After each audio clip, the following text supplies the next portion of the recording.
All right. So We're going to go in a second. All right. You 3, wanna do this? 2. 2, 1. Nerd Soul. Late LK at OneYoungsta holding it down, bringing that street geek and nerd soul. What is up, my people, today?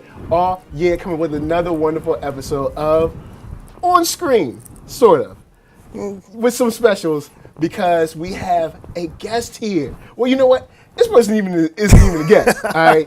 Just someone who comes every now and then. I'm practically a co-host at this point. Yeah. Solar Greye, what's up? Hey, what's going on, guys? It's Solar Greye, the cinematic sorcerer, coming at you from a different location today. Today we are at Magic City Comics, games, magic tricks, and pinball wizard.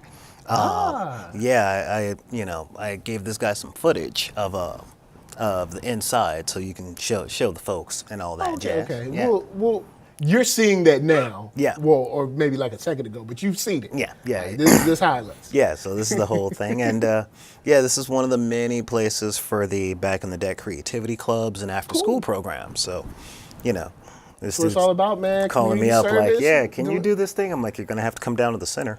It's actually in the middle of movie night right now. Yeah. So- Movie night is very important. You know what I'm saying? Get the family come out, have a good time. Yeah. So, speaking of good time. Yeah. We're going to be talking about a group that hasn't had a good time. Ever. Like That's ever. right. Doom Patrol. We are covering the finale, talking about the season in general. This has been a very... Wait, is this the finale? I thought there was one more episode next week. Tonight was the finale. Oh. Or today was the finale. Oh, okay. Since it's streaming, it's technically not tonight. It's just whenever you feel like Oh, no, watching. they drop them every week. Yeah, That's the but I whole mean, thing, so. but it's they drop it, at midnight, so you can watch it in the morning at night, kind of right. whenever. Oh, yeah. But we had the finale. Mm-hmm. What do you how you feeling after the finale? What's your first initial reactions of the finale? However much they had to pay for Alan Tudyk, he was worth every penny. True. Every Very penny. true. Oh, Very my God. true. Number one, he was wearing my boots. Yeah. Yeah. He was wearing my boots. I'm like, okay. 'Cause I can't rock the old jockey pants, but he was wearing my boots. Man, this show is just good. Like I remember seeing he drops in and he's like, and with that, it's hold up, there's more. Right? Like I love that. Yes, Miss Farr has had a wonderful cathartic time, and now she's ready out. There's 20 more minutes to this episode. Hold up, there's more. He is. Wow, he has handled Mr. Nobody in a very interesting, intriguing, funny, but also extremely dangerous way. Yeah. Like Well, number one, he flushed the city down a toilet in the first episode, yeah, and then gave them a hint through a donkey fart in the second. yeah. I mean, that's true. They had to go into a donkey, and it was This show. The good thing about this show is that it's weird in a very good way. I've said it many times that sci-fi should be weird, and this is one of those cases where it's weird and it's very good, like very well handled. It's Okay. weird in a good way, number one, very good way. it's Grant Morrison. Okay, that's number one. So, True. I mean, he's got 2 shows running on TV right now. He's got Doom Patrol and Happy, both based off of his comic work. And I haven't peeped Happy yet, but Yeah. It's not as weird as Doom Patrol. It's all the violence that should be in the Doom Patrol okay. kind of got taken out of the Doom Patrol and put into Happy. So just take out a little bit of the weird, put in a lot more violence, and set it in New York. Okay. But remember, this weird, God bless his heart, occultist, was given this book when he was first hired at DC. They said, you're a weirdo. Like you remind us a lot about Alan Moore. Well, we gave him Swamp Thing. I guess we'll give you Doom Patrol. That's a weird book. That'll work. And let's see, superhero Sybil and a non-binary gendered sentient street with teleportation powers. I mean, Wow. okay. But somehow works so well. Yeah, he made it work In this show. because he is good at his job. It's He's like so good at his job. because they open up, like even with the season, they just open up and let you know like this is crazy here, and like this is it's just gonna get weird. It's gonna get weirder. So just strap in. Right. So we're going to talk about the finale first, or the whole season. Let's go into the finale now that Okay. we got our general feelings out. Dude, when there's trouble, who do you cry for? It's Cyborg. Man. And I was wondering why he wasn't on the Teen Titans, right? I'm like, why isn't Cyborg there? And then I'm like, oh, well, I guess he's going to be here. That's cool. Oh, he's only doing one season? What? Okay. We'll see. I don't know what they're. You know what? Here's how good Titans and Doom Patrol has been. I have no idea what they're planning to do, but I don't care. Okay. You guys do what y'all want, because you guys are rolling right now. Like, because Cyborg comes in and I'm like, Cyborg and Doom Patrol, but the way they handle it, it makes a lot of sense. Yeah. Because, he's on some like, yo, I gotta make the team. I gotta make the squad. You know what I'm saying? He trying to get his Justice League on. Yeah, and the fact that, he's going against Mr. Nobody, who is he is a Justice League level bad guy. He really is. He's like essentially like Dr. Manhattan type level. I'm not going to go that far. Maybe not that far? No, Okay, not as okay. far as All Dr. right, okay. Manhattan. He can't reorder reality. Okay. He just lives outside of reality, and he is essentially almost Emperor Joker in the sense of he knows he lives in the story. All right, so I won't give him too much props. Yeah. I'll rein his props in. Yeah, rein his powers in, because the way that he uses those powers. Yeah, it's just makes you think like, well, what is the limit? The mind.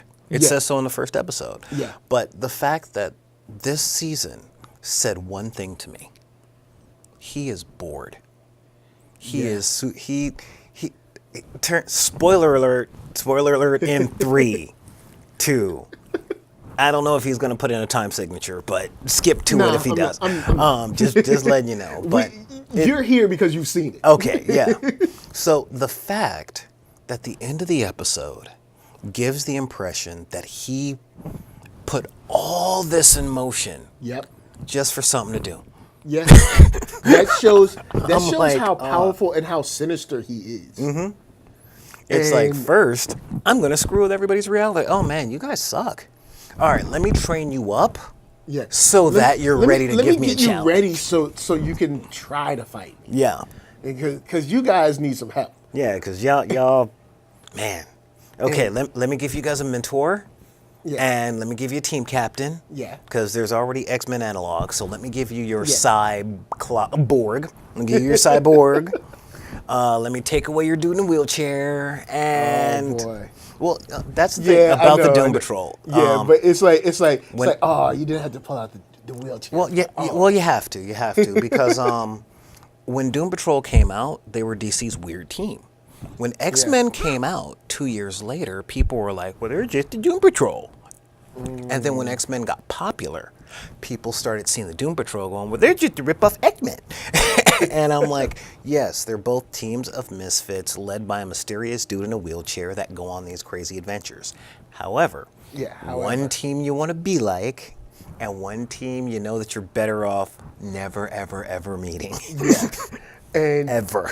Yeah, so we have Cyborg where... See, you almost did that Klops thing too, huh? Yeah, you have Cyborg in the situation where, I mean, look how far he took it with his dad. Oh, man. And I gotta say, shout out to Phil Morris, because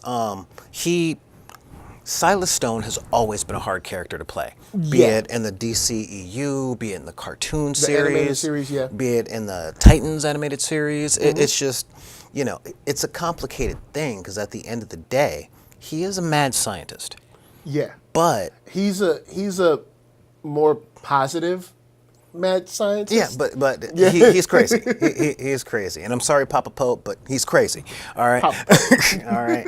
I'm serious. And, but underneath the mad science, he's a father looking out for his son in the only way that he really knows how, which is mad science. Yeah. And honestly, the Doom Patrol this season, specifically the last 2 episodes, and I kind of look at the season finale as like a big 2-parter, really. Yeah. You really get to see how much Silas Stone cares about Victor Stone. Definitely. And I didn't see that in anything else. So props out to Phil Morris for playing that role, because man, there was some heart there. Like there was some serious heart. Like he mounted an assault on the ant farm for his son. Yeah. And it was great. Kind of terrifying, actually. Yeah, I was scared because it was like, no, I know how we're going to sneak everybody in, and the whole time I've got like the Ocean's 11 bass line in the back, you know, do do do do do do do do do do. You know what would have been funny now that you do that? If Mr. Nobody was doing that like in the background or some stuff. It's like it would have been going in the ant farm, do do do, and it's like, what? Why? He's like sitting there with like an amp in the. He's like, oh, sorry, back to that. Yeah, right. Because I mean, and a little bitty flag, you know. Yeah, and it's like it's that type of stuff that makes this show great. It breaks the fourth wall properly. Yeah, it really does. I'd say. He's gonna say, "You really want that flame war? You really want that flame war?" This show breaks the fourth wall better than Deadpool. Oh, see, there's gonna be two of those comments. Oh man! Which means your channel's gonna blow up with a flame war, and mine is too, because I do have a Deadpool comparison to make when we start talking about the season.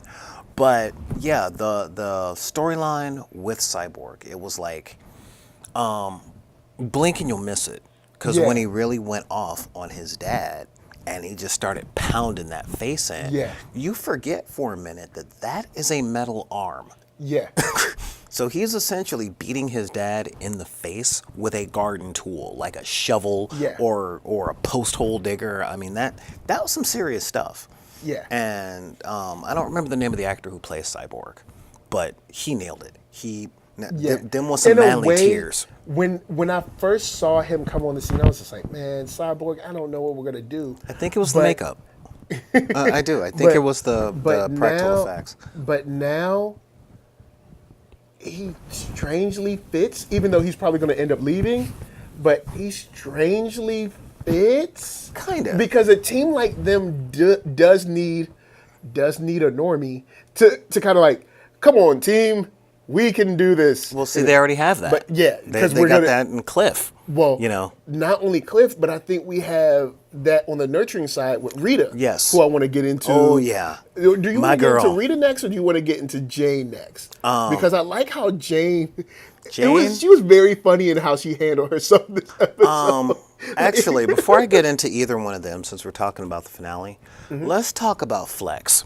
Yeah, Flex. Yeah, you're right, because we can't get to the funny stuff she did unless we talk about Flex. Yeah, Flex Mentallo. Again. When he flexed his butt cheeks and a rose came up, that's Doom Patrol. There it is. You know what's funny? Because, shout out to all your fans, especially Lotus Scholar. Lotus Scholar. Shout out to your fans, because it's very obvious that I'm not the typical black dude from South Central. But what I will say is, when he did that, I had one thing in my head.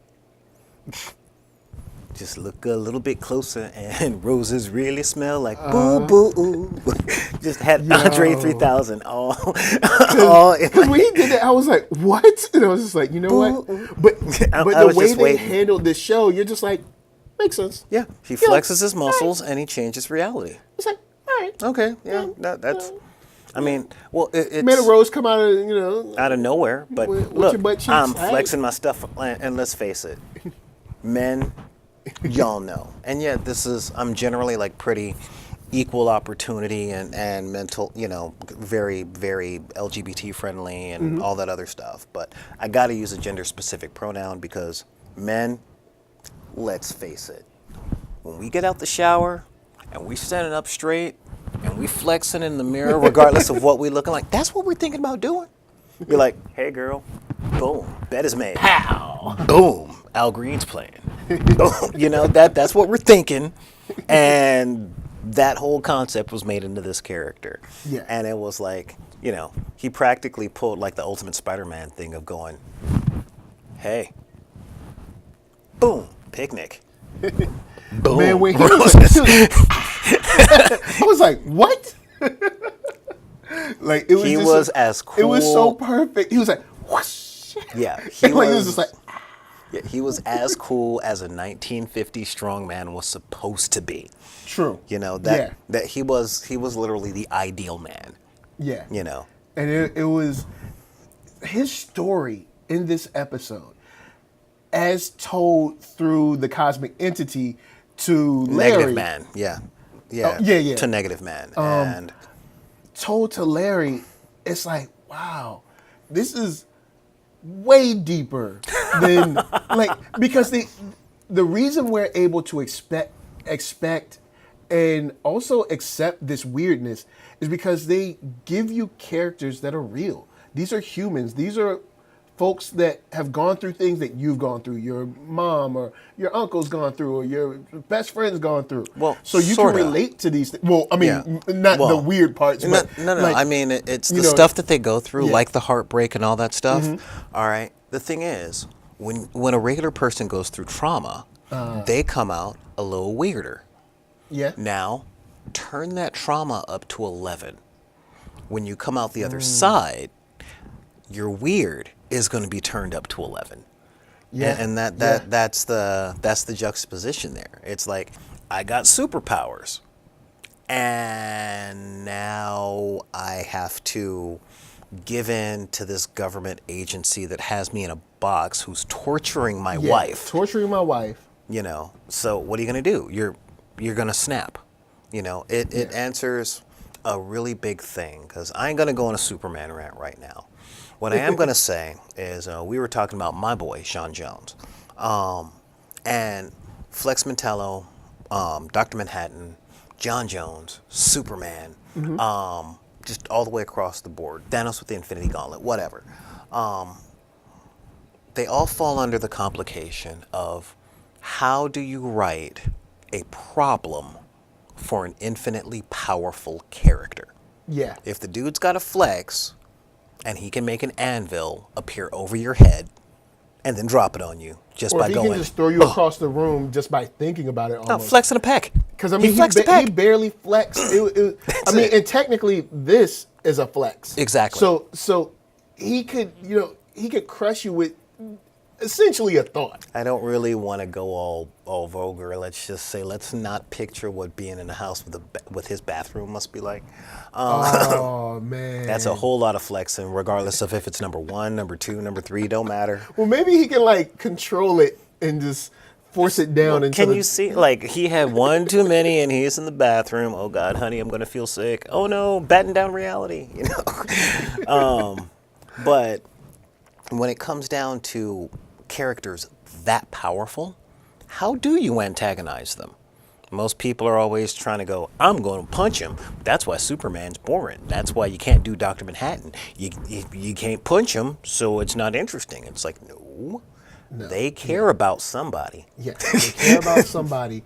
Or you see situations like when Lex Luthor had Superman's powers, and he's like, I can fix everything. And he's like, that's the point. It's not my place to fix everything. And then you realize, like, oh, Superman is way more like careful and considerate and comfortable in his power and loving of, well, because of course it's the God complex, right? But loving of the people that he's living among to not control them. Yes.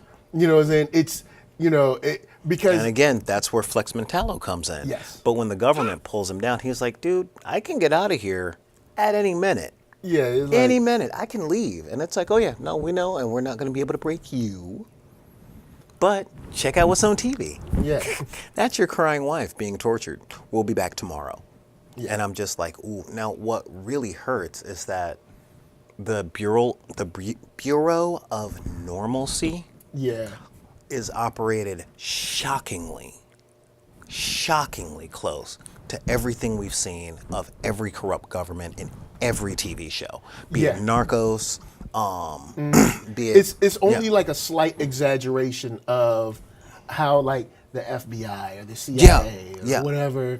It's really NSA playing up that handles myth. Yeah. And I'm sticking to the fact that it's myth because I've never been black bagged and tortured and all that stuff. Yeah. So I don't know if they really do it. I haven't been on either side of it. Yeah. But what I will say is that it took that trope, that literary trope, and it brought down the trope just a little bit to where it seemed plausible.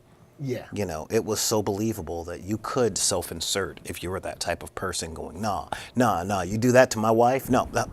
All right, fine. Yeah, because you don't know where she is. Yeah, exactly.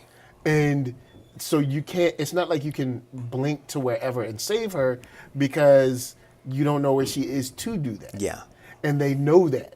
Because I'm pretty sure they studied his powers just like they studied Negative Man. And they broke him so hard that he forgot who he was. Yeah.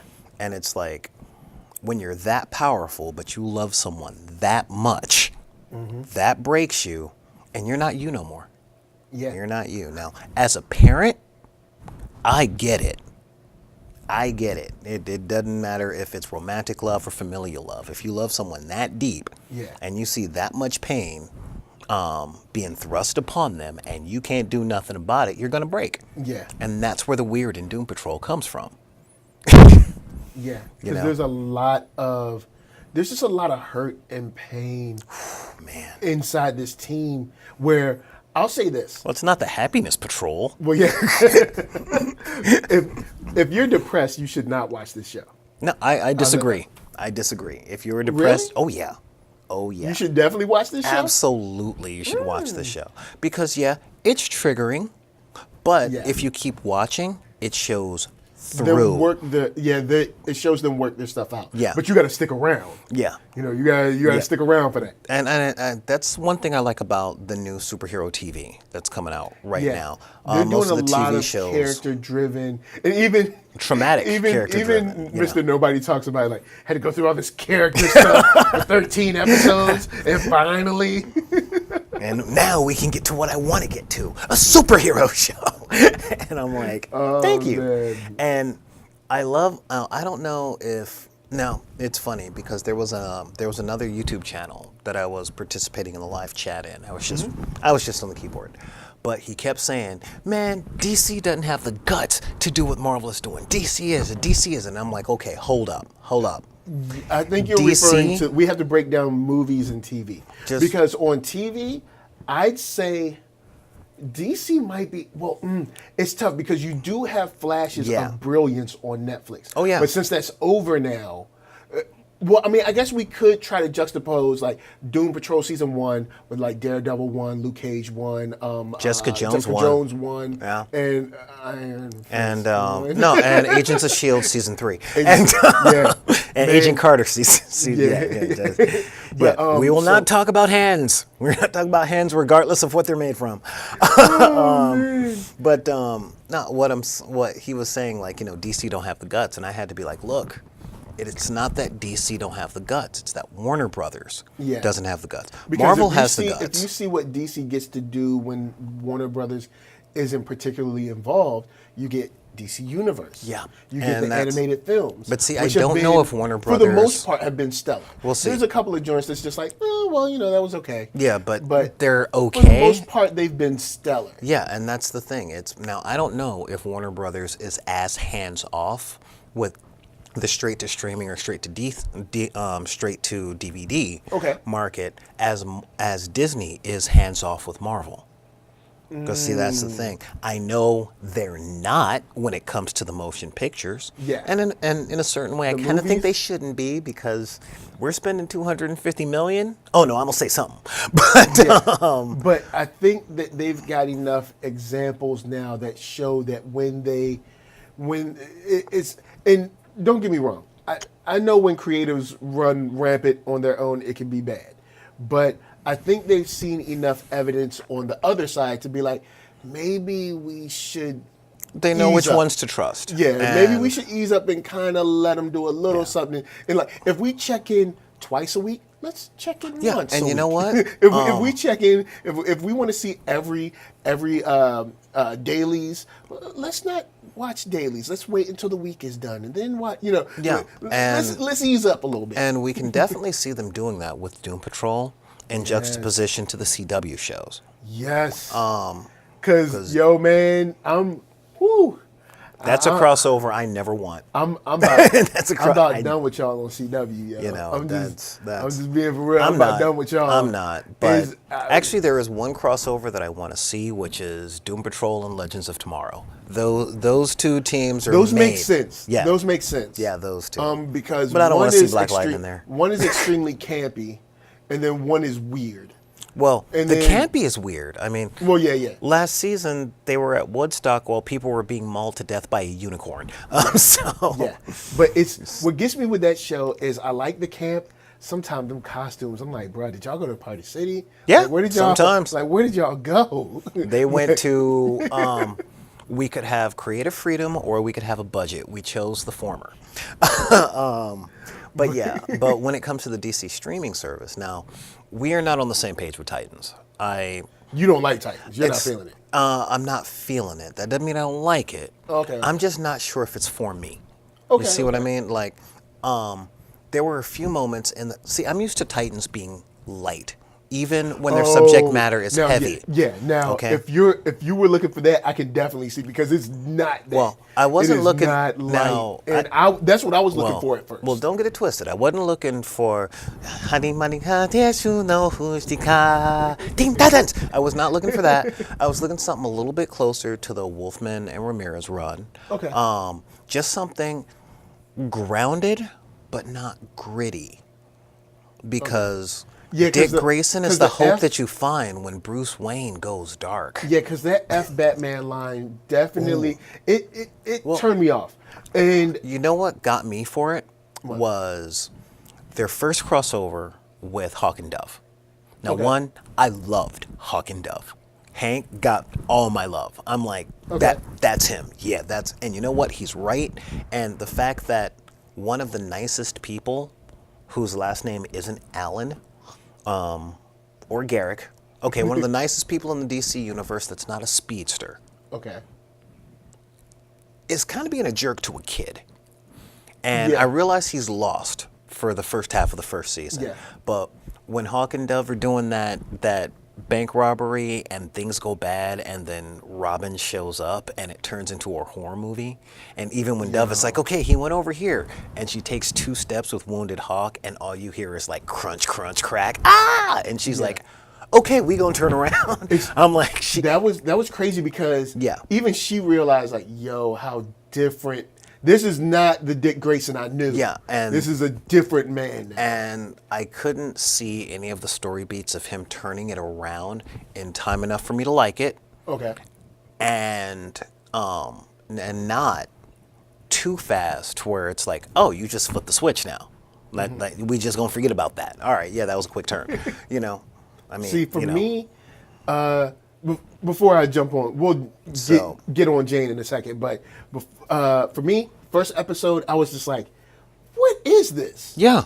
But then episode 2, I was like, oh, okay. It seems like episode 1 is just something y'all did to get Warner Brothers to get out attention. Yeah, get attention. Warner Brothers wanted something, and y'all was like, all right, get up out here. And this is what y'all. Because episode 2 is such a different change of pace. Yeah, we don't have Dick Grayson pulling someone's face across a broken window. Well, yeah. And then at least not on screen. Episode 3, I was like, oh, okay, here we go. We got something going. And episode 4, I was like, now this is the show. Almost. I was like, here we go. See, because episode 1, I was like, what are we watching? My 2 biggest things was that the 2 characters who were supposed to be observably good people, beacons of hope, were not that. And that was Dick Grayson, who was, let's face it, a villain for at least the first 4 episodes. Yeah. And Starfire, who was doing this Stranger in a Strange Land thing. Yeah. And I've been reading the Titans since the 80s. Mm-hmm. And she was, even when she was Alien fish out of water, she was always kind. Yeah. You know, and that was like, even when people, like, she didn't go for the kill so quick. Yeah. You know? Okay. And, now she had forgotten her, and it's weird. It's interesting because I saw the differences that you're talking about, but I don't know. I guess I let them go easier. I wasn't really like, I was kind of like, oh, okay, cool. This is what they're. This is just what they're doing with this. Yeah, but I definitely noticed it. I was like, yeah, yo, is he? Yo, this is kind of gritty yeah. for Dick Grayson, right? But I guess I kind of let it go, or just let the story. I guess I got to the point after the second episode where I was like, okay, show me what y'all got. Let me see what y'all got. I get you on that. And the thing I ended up liking it. And the thing was, and I think I can blame the DCEU for this, was at the time, I needed, especially DC Comics properties, to recognize that they are comic book shows. They are entertainment for the emotionally 15, the emotionally 16, and that's not a slight about, like, it's not a slight about development. It's a slight about there's a difference between childish and childlike. Yeah. And what like I saw, a youthful nature. Yes. Like the difference between Peter Pan, who never grew up, and Smee, who still liked playing with toys. You know, yeah. And what I saw with the DCEU was just a whole bunch of bitter edgelords. You know. Yeah. And then when I saw Titans, it still had that flavor. And what we don't get, good point, with the Doom Patrol is the Doom Patrol is dark. Yeah. But it never forgets it's a comic, and it never forgets to have fun. Because Mr. Nobody doesn't allow you to Exactly. forget. Yeah. There's always, not Mr. Nobody. I mean, you've got Crazy Jane, who one of her personalities is the words that she speaks become floating knives. Yeah. And she's not out there skinning people alive left, right, and sideways. True. You know, it just kind of like goes in and like disappears, and like people kind of like die, but it's not like, I mean, Dick Grayson is on another level. Yeah, he was on a tear, and it was dark. Like the film stock was dark. The episode this season of Doom Patrol, where Robot Man kills a room full of people and scares Crazy Jane, that was gory, but it was brightly lit. Yeah. And I get it. It's supposed to be like Robin is Batman's apprentice and all that stuff that happens at night. You're not supposed to see everything that happens because they use the cover of darkness and all that stuff. But there are other ways to direct. Yeah. There are just other ways. So, like I've said, I'm not saying that Titans is bad. I'm saying that it's not for me. It's not what I was looking for. You know, but there's a lot of things that I didn't like on the first pass.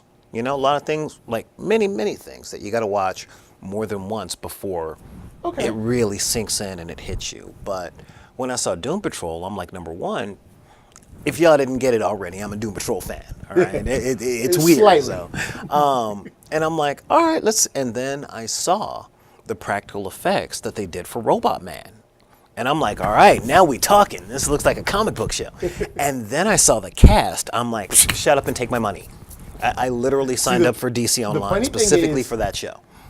Episode 1, and you guys can go back, it's on the channel, episode 1 of Titans, I was like, guys, I don't know if I'm going to this. I was like, straight up. Then episode 2, you see me like, okay, this is much better than the first episode. Let's see where we go. So we can actually watch you come around. You can watch me, because the first episode I was just like, guys, I don't know if I can follow this. I was like, I'm just be real with y'all. But on Doom Patrol, since I covered Doom Patrol on my podcast, the Wild Podcast, you can find NERDSoul Podcast wherever you listen to podcasts at. But I handle that on the podcast side. I was wondering if there was a plug around here. Okay, just a couple. Okay, but I was like, first episode in, I was like, I like this. Mm-hmm. I'm digging this. I didn't have to come around to this show. I was just like, I am in. It took me 10 minutes. It took me 10 minutes. Because I'm like, okay, all right. Oh, Brendan Fraser? I've been wanting him to work for a long time. So Rita. Yeah, Rita. My girl, man. Rita, my girl. See, it's funny because she's special. In that first couple of episodes, right? Like, when they made their debut, on the Teen Titans. We're looking at it, and it's like, oh, yeah, that's kind of a pretty lady. Man, she eats a lot. Good. Good. All right, that's good. Sometimes Again, being a fan of the comic. You know, you gotta eat. You know, sometimes you gotta get your nutrition up. Nutrition up. All right, you know that scene from need that calorie count. you know that scene from Blues Brothers where John Belushi is like 4 fried chickens and a Coke? Yeah. Then you see little Rita, yes, pardon me, I would like 4 fried chickens and a club soda with lemon, you know. And I'm like, all right, we can deal with that. We can deal with that. But I got stuck because, one, I got stuck in the male habit of over-sexualizing actresses. So I'm like, okay, she's pretty. And then Jane hits, and I'm like, oh, hello, you know. And as the season goes on, Rita, I'm looking at her power, and number one, for you Disney fans out there, she was the original Elastigirl. That is her name in the comics. You know, not good old Holly Hunter with the animated badunkadunk, but it was Rita Farr. Not the animated badunkadunk though. Not saying it's a bad thing. I'm just saying. It's like whoever drew you knew. They knew. They know what's up. They knew. Just Southern accents and thickness equals trauma. They know what's up. Yeah, they know what's up. And the interesting thing was, everyone at the beginning of this show, like we were talking about with Cliff in the first episode where he's doing the maid, like you get this idea that they are all terrible people. They're terrible people. And it's like, all right, how is Rita terrible? Oh, you're one of them. Yeah. Oh, she kind of, you know, when we find out that she was feeding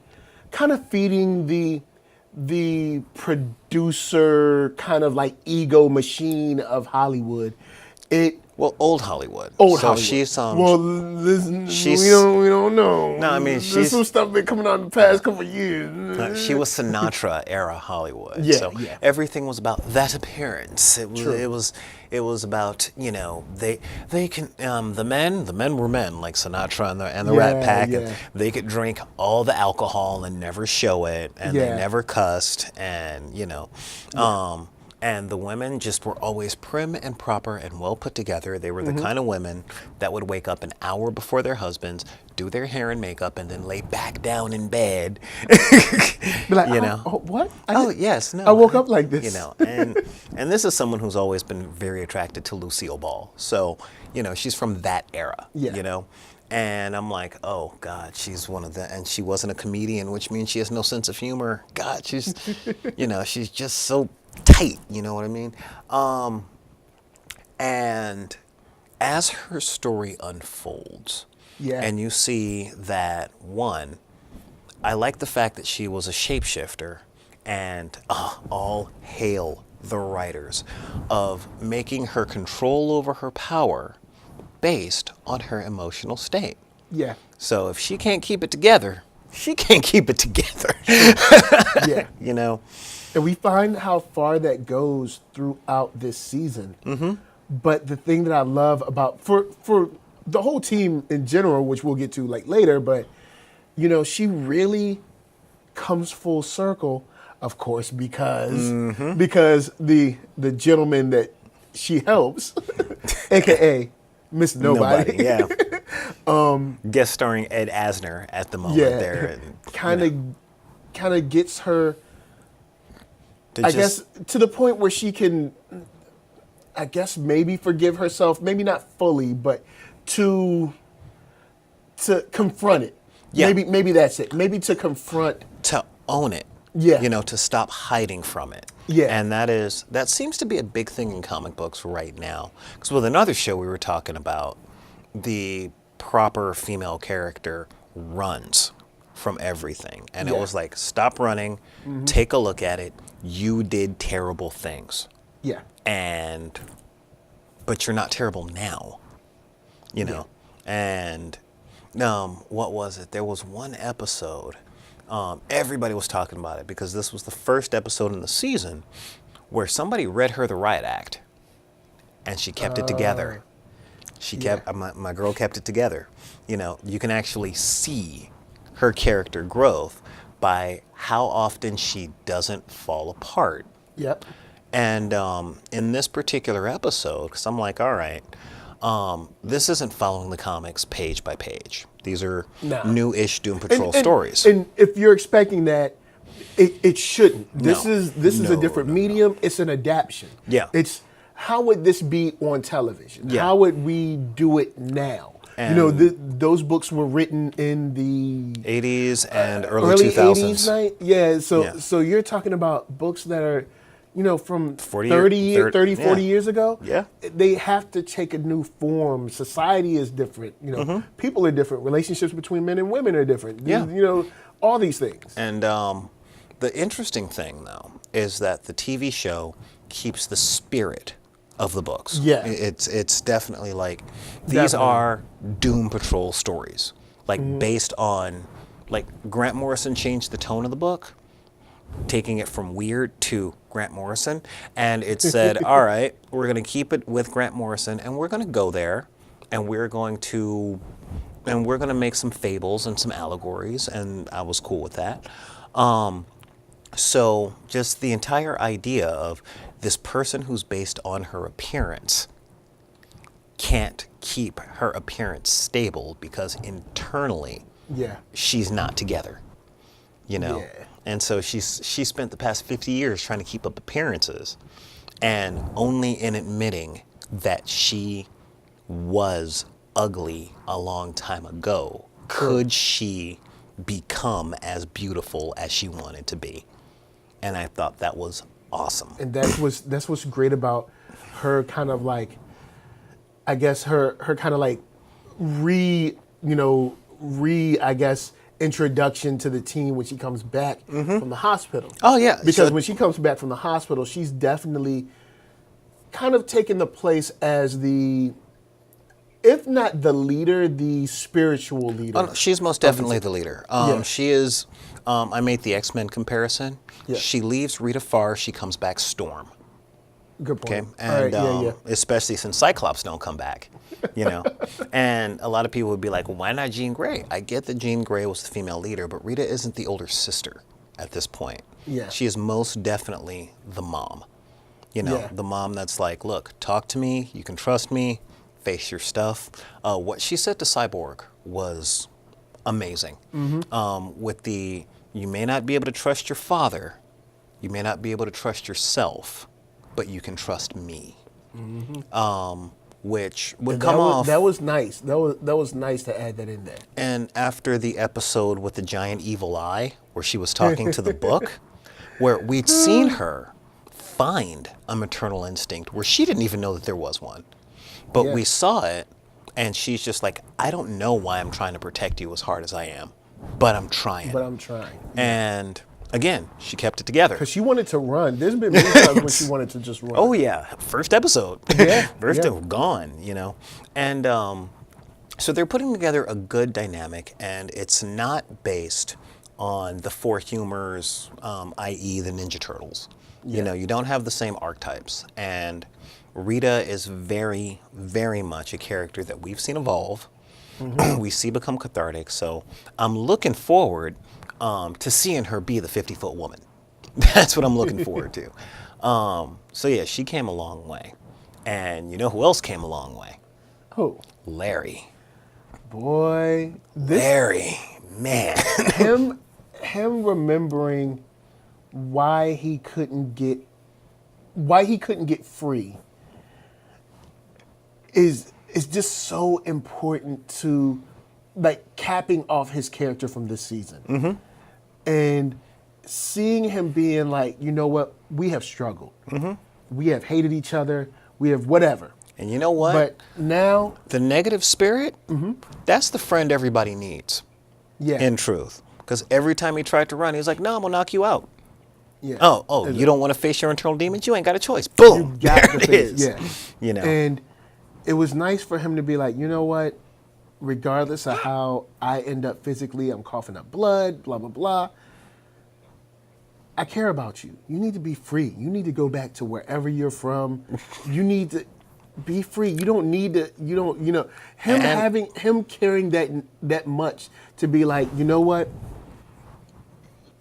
I should want you so I can be saved, but I can't keep you here. You know what I'm saying? You don't belong here. Well, you know, be not just that. be who you need to be. Yeah, not just that, but him coming to terms, and it was very Joseph Campbell hero's journey type thing, when he was like, I should have died in that plane crash 50 years ago, and I'm here now. So if my time is up, my time is up.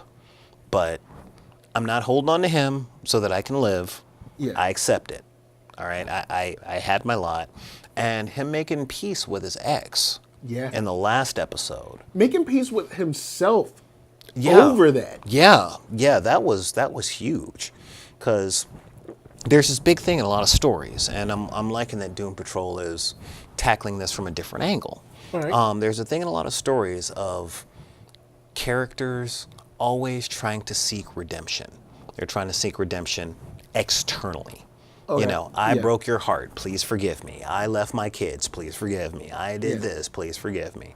But Larry, although he thought that was the track that he was on, really had to forgive himself for not just what he'd done, but just for who and what he is. Yeah. And that is, I mean, they beat you over the head with that in the Danny Street episode. Yeah.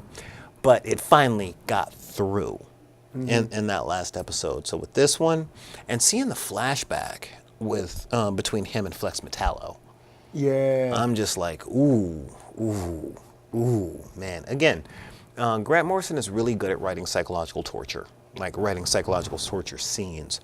And this one, really one of those things where it was like, man, I'm glad I'm just watching this. I'm glad I'm just watching this. It's just so much that he's gone through and that he's experienced, and you see him so beat down that they are, you know, before we find that the wife is being tortured, they're, you know, inches from being free.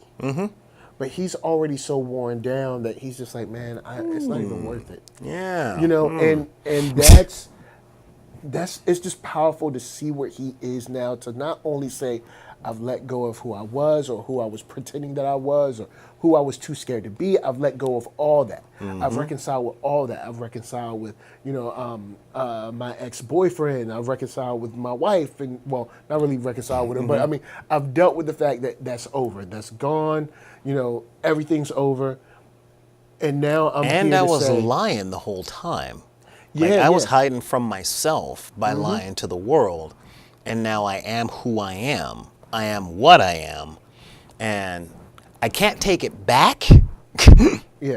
But if I could, I would. And that was something that he couldn't have done.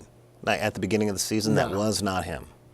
You know, although and we're back to we're to a point where him and the negative spirit have decided, or negative, not the negative spirit. entity, spirit, cosmic entity, whatever.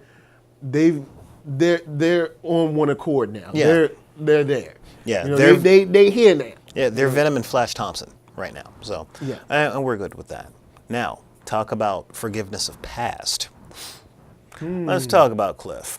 Good old Cliffy Cliff. Yeah, because oh boy, I like that the story arcs were very much two teams. It was three teams when it really came down to it. Yeah, it was Rita and Cyborg, Larry and the Spirit, and Cliff and Jane. Yep. You know, now Cliff, he's a tough one. Number one, it's hard for me to dislike him at all because I'm such a Brendan Fraser fan. Well, also because his character, you see him trying. Yeah. I think the reason we all pull for Cliff is because he's trying. He wants to be good. Yeah, he wants to be good. Because we find out, you know, like, he was a philanderer. You know, he was in them streets, but he had made the running them streets. Yeah, running them streets. He had decided, you know what? I'm done with all this. I love my wife. I want to fix this. I want us to be a family. I want to be better. I can Let's be leave better. all this stuff. Let's just be a family. Forget the racing, forgetting all that. Just and then, us. oops. And then you got Ian McShane doing something, and then his life is like, well, I just wanted, before I pick up my boy Shadow, I'm just gonna make sure that this guy can be a brain in a can. Let's put a brain in a bucket. Wreck this real quick. But the fact that he is the heart of the team, he really is. He is the one that's like, no, we gotta do the good thing. He's always fighting the good fight. Yeah. Although he is the dumbest member of the team. He really is. Even flashbacking all the way to episode 2, he was the one that recognized the donkey, and he's like, I don't know what to do with the donkey, but the donkey is all that's left. We got to work with the donkey. It's the donkey. It's something about the donkey. And I'm not going to lie, kicked seriously in the feels when he goes to see his daughter, and it turns out to be that dude's funeral. Yeah. And that whole tearing open the alligator to put the watch on the thing. That watch. I'm like, get that watch back for her.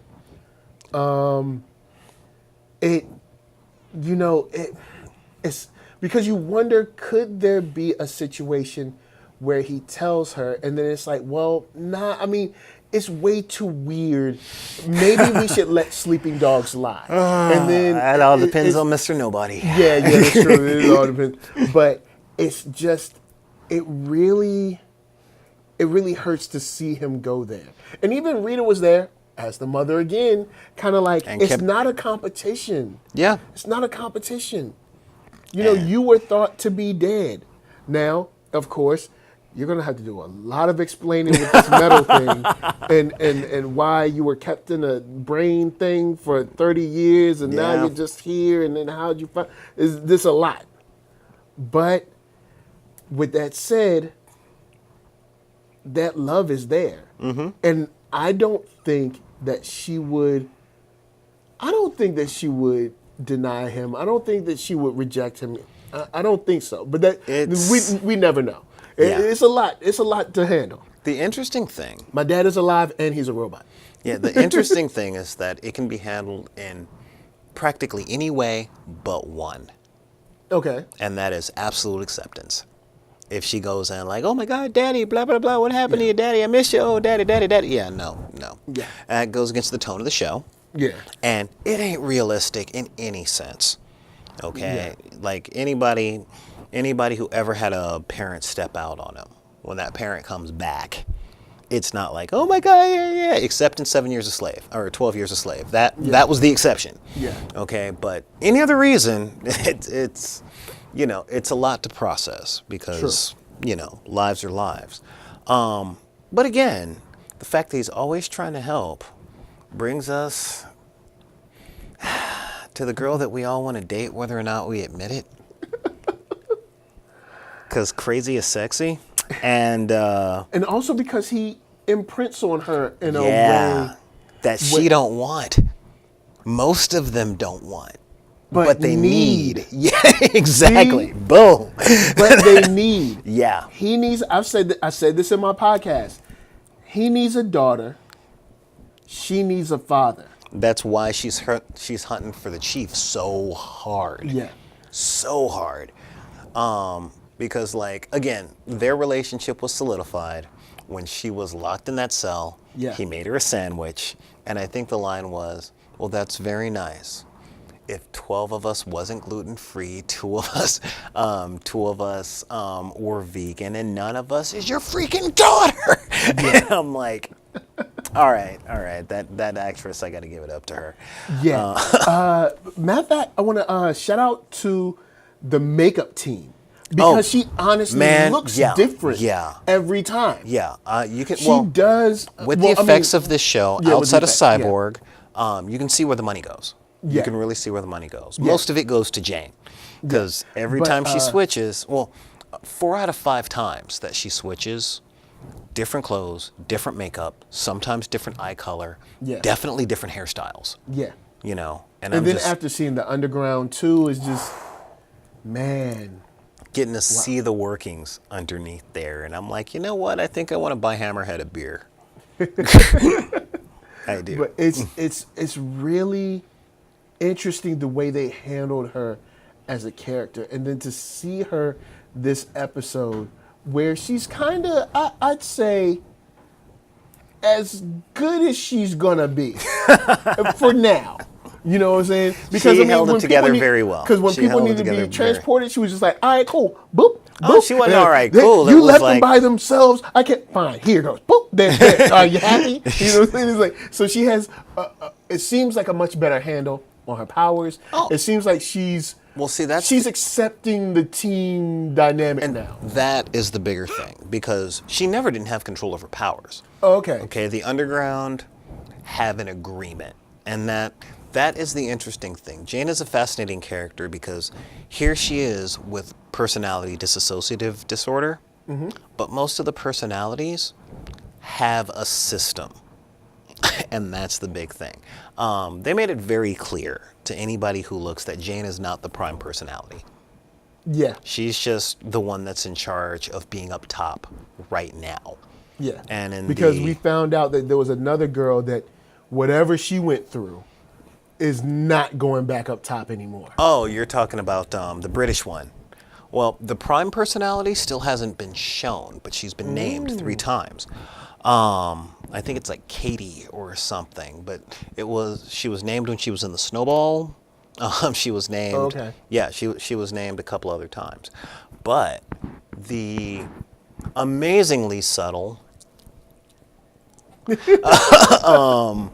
episode where you see that she was sexually abused habitually as a young girl, and then that ties in all the puzzle pieces. Because at first you're like, puzzle pieces. Well, I guess it's just weird because it's Doom Patrol, and then you're like, weird don't mean random. Yeah, it's like it always gets weird for a reason. And it's just like, oh my God. And then because when they were like, it's it's deep and nobody wants to go there and it's dark, and I'm like, what happened? Did she see her like mother killed in front of her or something like that? And I'm like thinking maybe like her mother was killed, or like maybe her father was shot in front of her or something. And then I was like, she was molested. Like halfway through the episode, I was like, I think she was molested. And see, I'm of 2 minds about that. I really am, because one, I'm tired of sexual assault being used as a plot point for female characters. Okay. Because it's put out there as this is something that happens to women. Newsflash, it happens to men too. It happens to men. It's a power thing. It's not a sex. Yeah. It's not a gender thing. And second, there are many things that could screw up a person outside of sexual assault. Many things. There's violence, there's physical violence, there's physical torture, there is verbal abuse, emotional abuse. You were like, did she see one of her parents killed in front of her? I thought like her mom had been killed in front of her or something like that. Man. I was like wondering what it could be, and then when we got about halfway through, I was like, she was molested. Yeah, and that is where I think the writing got a little lazy. There's a series of books that you won't read, where in the histories, they did a thing that I was like, slow clap. It was amazing. It was essentially a dude held the queen hostage and said, I'm going to kill one of your kids, and you have to pick which one. And so she picked one of the kids, and then he knocked the kid out and said, when they wake up, they'll know which one you love more. Now imagine being one of those kids. Wow. Thank you. You see what I mean? Don't have to do any sexual assault to get that kind of thing. You see what I mean? That's deep. Yeah. That's deep. So, when I've seen stuff like that and I've read stuff like that, I'm kind of going, okay, it's a plot contrivance. I get that they're kind of trying to do the public service announcement, you know, that kind of thing. But because even Cloak and Dagger this season is going in that vein, but I think they're handling it very well. They're doing it in a different manner, in a different way. But I think they're handling it professionally, I guess you could say, or handling it in a mature way. They're handling it in a more nuanced way. Yeah. In a much more nuanced way. Not just, hey, your mama's not home, so I'm gonna diddle you. It ain't nothing like that. It is that, but that's a different thing. But the well and the puzzle pieces and how that was cool. See, that was I like the well. No, not what happened was cool, but just I like the how way that story came back around. I was like, Oh man, the puzzle pieces. This is why. This is why you're drowning in them. And one of her personalities keeps sending all the surface ones over there to go disappear. And it makes me wonder, like, is she trying to get rid of all the sane-ish looking ones, or are they trying to make the three-headed crone that keeps sending them to that well? I'm like, are they doing this to make her face this? Or are they just screwing with the rest of the ones that live in there? I don't know. And this is kind of terrifying one way or another. Yeah. All right, we'll see how it goes. Because the three-headed witches are still down there. Yeah. It's not like they didn't. It's not like they disappeared. Yeah, and again, they just show up saying, "You don't get any questions. You should just go to the well." Yeah. That looks like it's their whole job. Like, "Oh, hi, you're here. I got your advice. Go to the well. Go to the well. Just go to the well." And I'm like, "Oh." Now, we didn't talk about the chief. Nah, but now we kind of covered the episode. The episode was good. Yeah. What are your feelings on the chief? The chief? I like the chief. I like the chief a lot. He got that natural love. Well, it's hard not to like Timothy Dalton. All right. Yeah. He made being a Nazi cool in the Privateer or in the Rocketeer. I'm sorry, that was man. One of the worst Bonds, but still he's still like T-Dalt he's good with me. One of the worst Bonds. He was. Ooh. Yeah. Did you see The Living Daylights? It wasn't great. No, it was not great. And it was the 80s, so I blame the writing, but you know. But I like the fact that one, he makes it very clear, like, I got a bigger job to do than just take care of y'all. So I gotta go, and here is my speech. And they're like, I know, this is your speech. We're gonna recite it with you, because we know what you do. We've been here for 50 years. Yeah. You know. But he had me at episode 1, where when he was working on Cliff, and he got the weld wrong. And then, like, Cliff's thing, that RoboCop scene, and the eyes come back up, and then you look at the chief looking at PBS videos on how to weld. And, but you get this idea that, like, he really wants to help people, and the fact that everywhere he goes where things get weird, people already know him and knows that he helps people. It's a very good wizard character. Character. And especially after seeing his history in the episode. Where he fell in love with a Canadian. 8 or whatever, 7 or 8 or whatever, when he got that natural love. Yeah. That, cause I was like, you know what? There's a dime up under all that. You know what I'm saying? Don't let that fool you. You know what I'm saying? Don't let you stop that. You know what I'm saying? Don't let it stop you. We all got our taste. There's something classy up under that. You know what I'm saying? Well, she didn't kill him. That was the thing. She didn't kill him, and then and that episode had my favorite. A man needs a tender touch. You know what I'm saying? Yeah, I guess that ranks up there with Gay for the Stay for me. But oh man. But what I am gonna say is that episode had my second favorite line from Mr. Nobody. Okay. Which was, I mean, look at you, Niles. You even fell in love with a Canadian. And I'm like, okay, all right. I'm kind of down with that. But yeah, the chief, I really like that. One, his history with Mr. Nobody is still a mystery. I think that's very well played. Yeah. We still don't know how he ended up in the wheelchair. Nope. And that's great. Now, not particularly. Like, we just know it's probably one of his gallivanting adventures or something like that. But that's it. But yeah, because he's like Gandalf in The Hobbit. I mean, really, it's you got the core team of the Hobbits, and then Gandalf comes in, does some magic, leaves again. Comes back in, does some magic, leaves again. And that's what the chief does. Gandalf made me mad when he was like, all right, check it. See this real scary forest right here that my eagles could easily fly us over. They're not his eagles. Yo, do they come when he call them? Yes, they his eagles. However, but I want y'all to walk through this scary forest. Peace. I'll see y'all later. Well, okay. Y'all go do this. I'm gonna see y'all on the other side. Peace. He's like, whoa, you aren't coming with us? If he was on the other side with the eagles, I'd feel you. Okay? But given it's like, y'all go walk through this scary forest with all these spiders. I'll be all right. I'm going to go fight a necromancer and all of his army of the dead with Okay. the other 4 powerful human-shaped people and some of the eagles. Okay. You know, All right. I mean Okay. that's the whole. That's always been the Gandalf But thing. it would have been just right over there. Would have taken too long. Taken too long. First, he would have had to call the eagles. And how long does a moth take to fly that far? Don't know. And besides, they wouldn't have met Radagast the Brown. And those were some cool rabbits. But yeah. Back to But see, that's exactly what the chief is like. Yeah. It's like, all right, I'm trying to do this. Please don't use your powers. I'll be back. And then they use their powers.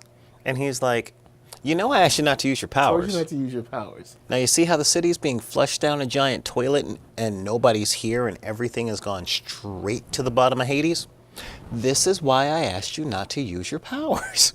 Yeah. So, who's on the bus Just and sit who down. is going to come with me and be like a black person always talks about being in every horror movie? Yeah. Okay, are we going to get out? Because look, the Amityville house just told us to get out. Yes. The car is running. Just get out.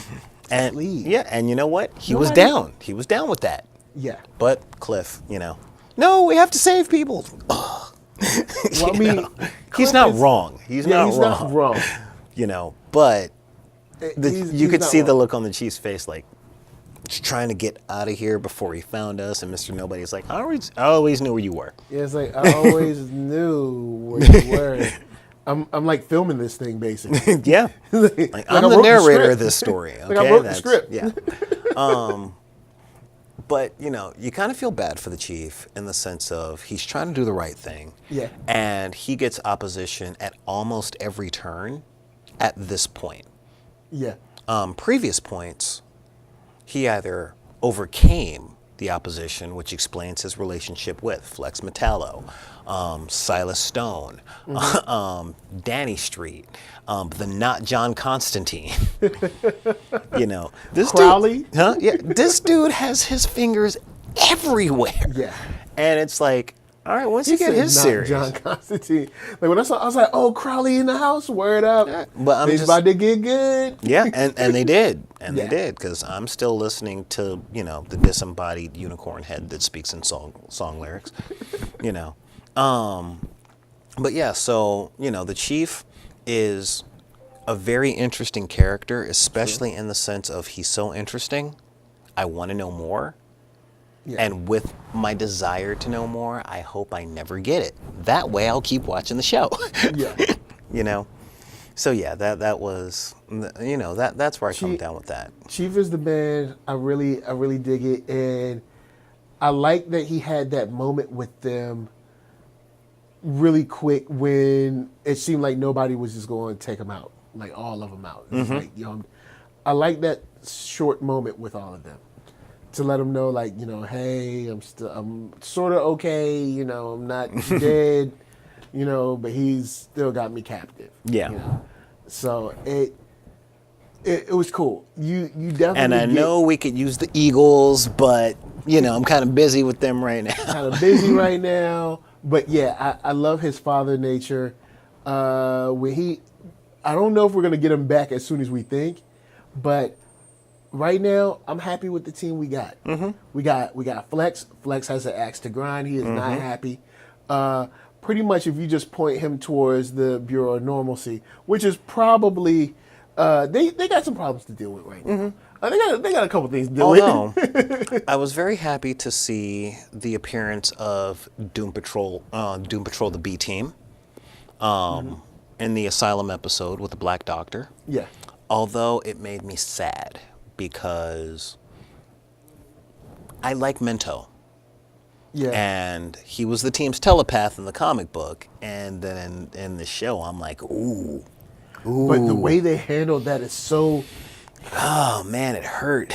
It hurt. Yeah. It was so sad. But again, this ain't called the Joy Patrol. Yeah, it's sad with a purpose though. You see just how everything fits together in this alumni of heroes that failed against Mr. Nobody. Yeah. And that was the thing. It was Mr. Nobody going, I'm warning you not to come after me. Take a look at some of the ones, take a look at the last group that tried. Yeah. Take a look. Especially you, Jane. That's your room. Yeah, that's right. Does the chief believe in you? Or am I just messing with your head? Yeah. Because the number he did on Cyborg was crazy. Yeah. But I mean, hey guys, look, we've gone through the episode, a lot of the season stuff. I love this show. Didn't think I was gonna love it. Funny thing is, it switched. I thought I was gonna love Titans, and Doom Patrol I wouldn't even care about. Titans dropped that trailer, and I was just like, I don't know. Saw the first episode. You can watch my reaction. I was just like, I don't know, guys. This. On the podcast side, I have been digging it all the way through. So, I can't give you enough praise. This is weird in a good way. And even to the point where my wife, who isn't into weird sci-fi, has watched a couple of episodes with me and connected on the human parts of dealing with like Cliff and James or something. So there's stuff there that maybe if you have a friend that might not be into it, you might be able to hook them onto the people in there. And it's just a dope show. So holla at us, we'll holla at you down in them comments so we can talk about Doom Patrol until season 2. Now, before we get out of here, all right? We're joined. Yeah. I mean, he's not really a guest. I mean, he's just a friend of the show. We hang out from time to time. Yeah, but every once in a while. NERDSoul. Hey guys. So yeah, I'm the cinematic sorcerer, and if I could find a plug around here real quick. Here you go. All right, cool. You can head down, just head to twitch.tv/BID_P. Check out my show every Monday called Buster Recap, where we are currently breaking down every episode of the Doom Patrol and Cloak and Dagger Season 2. And I mean, like, we go through the whole plot on everything. It's almost like a Plunkett review. But I'm not that talented, so.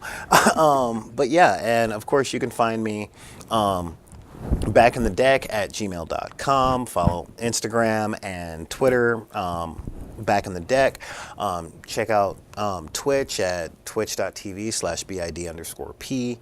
And yeah, I mean, and of course look for BidP, the abbreviation of Back in the Deck Productions, over on YouTube. And we cover comics, role-playing game, cosplay, tabletop games, pretty much all the nerd stuff that's all over the place, that's not video games, from the perspective of women, people of color, LGBT, the disabled, and the fiscally disenfranchised, or the poor. So come on down, follow us there. Oh yeah. And, you know what? We should do a deep dive on a comic series. I'm trying to decide which one. I'm really digging the Justice League Sanctuary thing, where in DC right now, the Trinity opened up essentially a superhero therapy.